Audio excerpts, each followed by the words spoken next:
Not a secret, can you keep it? Swear this one you save. Better lock it in your pocket, taking this one to the grave. If I show you, then I know you won't tell what I said. 'Cause two can keep a secret if one of them is dead.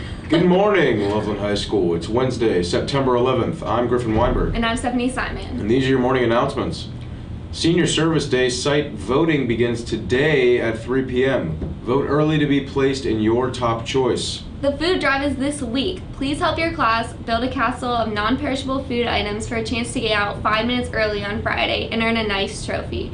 Drop off donations to your class advisor's room. Athletics. This past weekend, the girls cross-country team attended one of the largest cross-country meets of the season. Over 100 teams attended the Mason Invitational, with over 300 runners in the varsity race alone.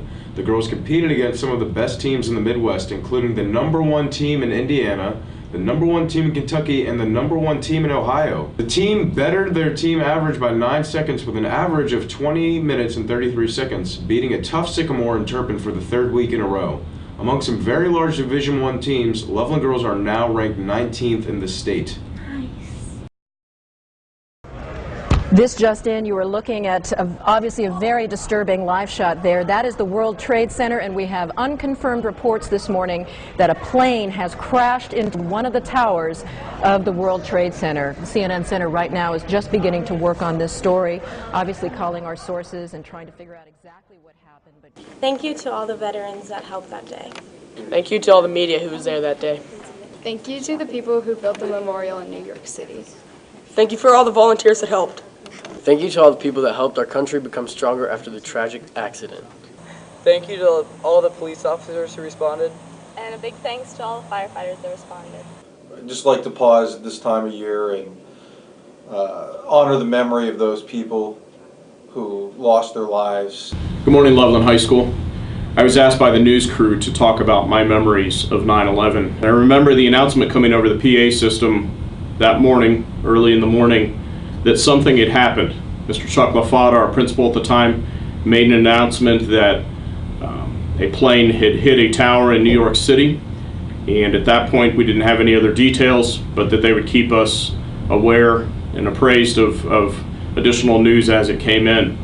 It was just minutes later, of course, that we got an additional announcement that another plane had hit another tower in New York City, and that it appeared that the United States was under attack.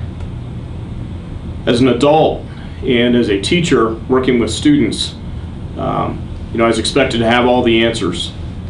And what I remember from that day is when we can't get all the answers, when news media can't even give us the answers, or clear ones anyway, it's very difficult to answer the questions of students and of kids who are scared and concerned, dealing with all the emotions that we are as people.